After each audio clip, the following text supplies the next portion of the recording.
One of the ways that you can actually get property is by owner financing. All right, so I bought probably $2.5 million worth of real estate out there, and a lot of it with owner financing. Okay. However, with the owner financing, my money came on top of it to rehab the apartments. My money came on it for the down payment. My money came on it that I spent with the city. And so these were, really when you get into multifamily and you want to raise the cap rate by improving the property, you want to go from no lower than C to C to B or B to B plus, or just do brand new and make A-class apartments. And if you don't know what the different classes are, look it up or just hit us in the comments and we'll go through that with you. Okay, right? Engage. We love engagement. So I actually bought D-class apartments. Okay, and there's a reason that they're D-class, because they're old, they're functionally obsolescent. All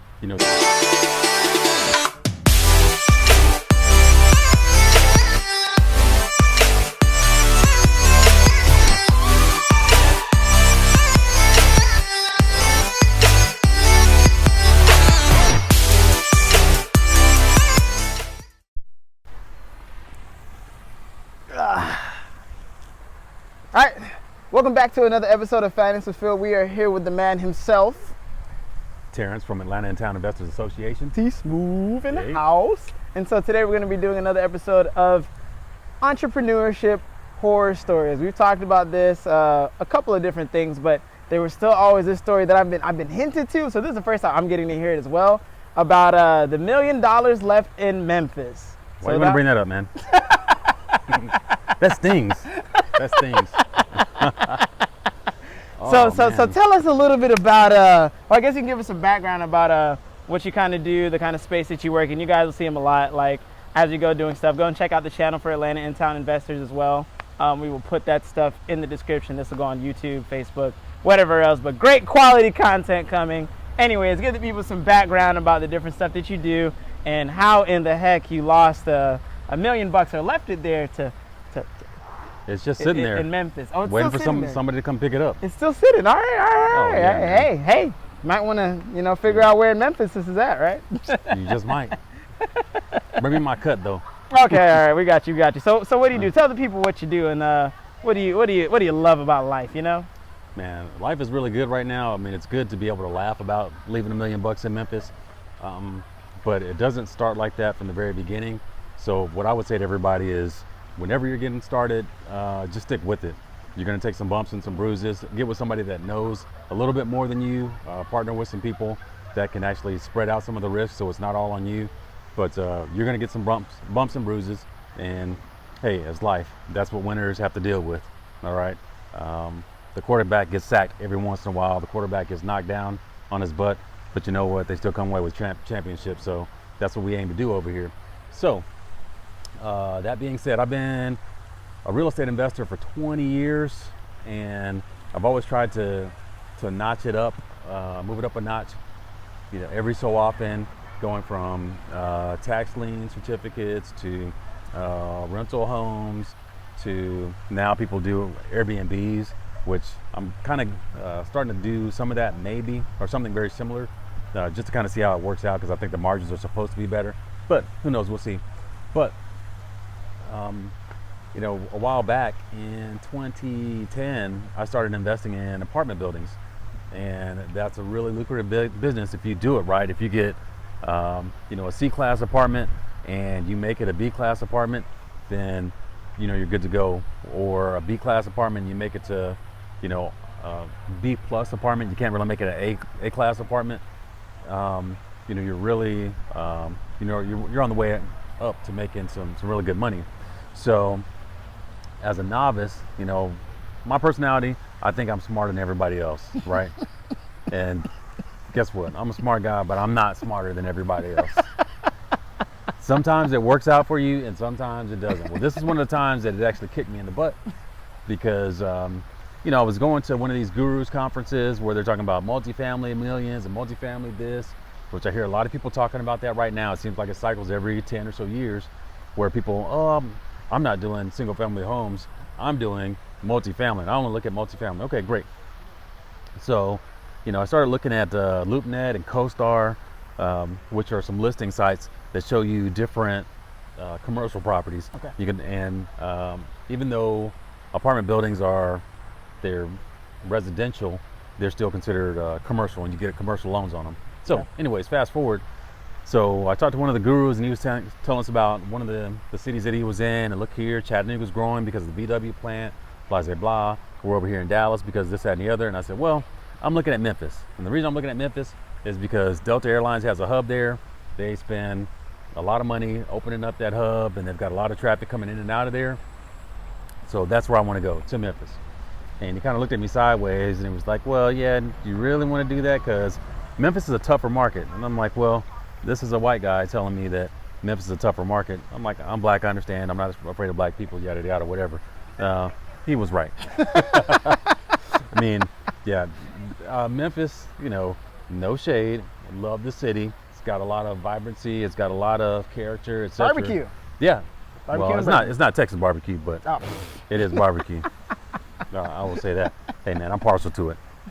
I just wear the Atlanta hat just for the video, man. But Oh, okay, I'm okay. Texas Rangers, Dallas Cowboys. That's, anyways. Back on track, bro. As we Back look at on the track. truck, right? Right? Exactly. I'm going to Lockhart to get some barbecue, by the way. Nice. Anyways, shout out to Black's Barbecue and Quartz. All right.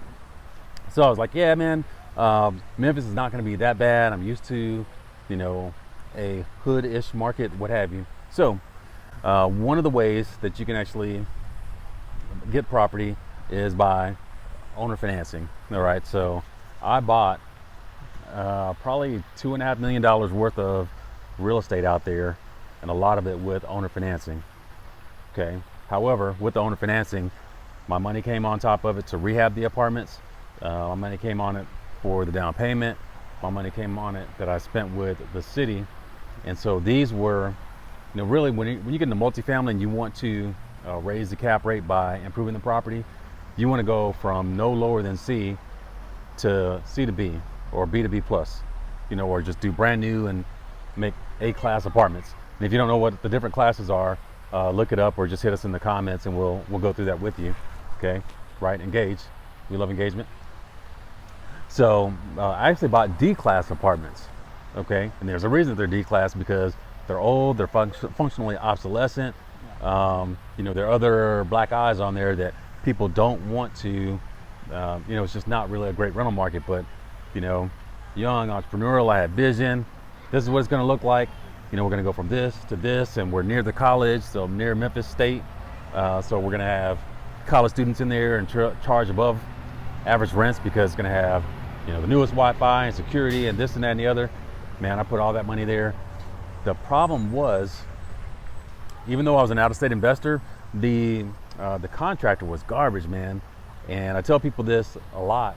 If you find a good contractor, the way you keep good contractors is you pay them fast. You pay them on time. You do what you say you're going to do as soon as they do what they say they're going to do, right? They do the job, you pay them fast. But part of it was the guy was a crook, all right? And I wasn't there to really watch the crookery going on. But the other thing is I can't absolve myself from the fact that, I made a bad call picking the Memphis market and picking that location. Okay. So How'd you find that contractor? gosh. So the real estate agent that I used to buy the apartment was the real estate agent. He represented the seller, but I thought to myself, okay, you know what? I'm going to go directly to the seller's agent and, get the inside scoop, and he's going to get double commission, or he'll get both sides of the commission. So maybe even though he represents the seller, he can help me out a little bit because I'm going to do a lot of big things in this city. And, unfortunately it just didn't work out that way, boo to him. All right. I won't name any names, but it is what it is, right? Hey, he did his job. He represented the seller. That's what he's supposed to do. Right. Okay. So he actually recommended a couple of contractors.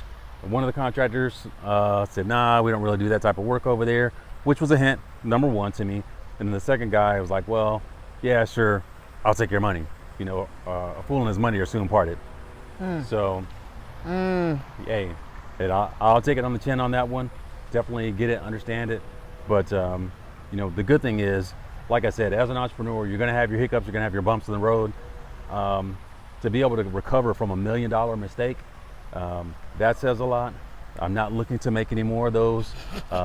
It's 10 years later now, so I got a little more chops under my belt. But yeah, definitely, that's not one of the mistakes that you want to have to make. But at least if you can say, I bounced back from it, fantastic, great, super duper. How'd you deal with it? Like in the midst of it, once you realize, that this is a dud and this deal is over, and then you're just gonna cut your losses. How did you how did you manage? How did you handle?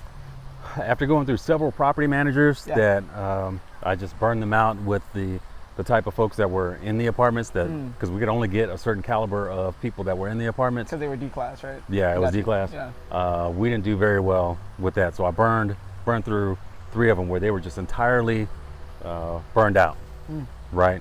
We ended up giving those apartments back to the bank, back to the seller. Wow. So that was not a fun day. Yeah. But hey, so is that when the loss was finalized, like right then and there?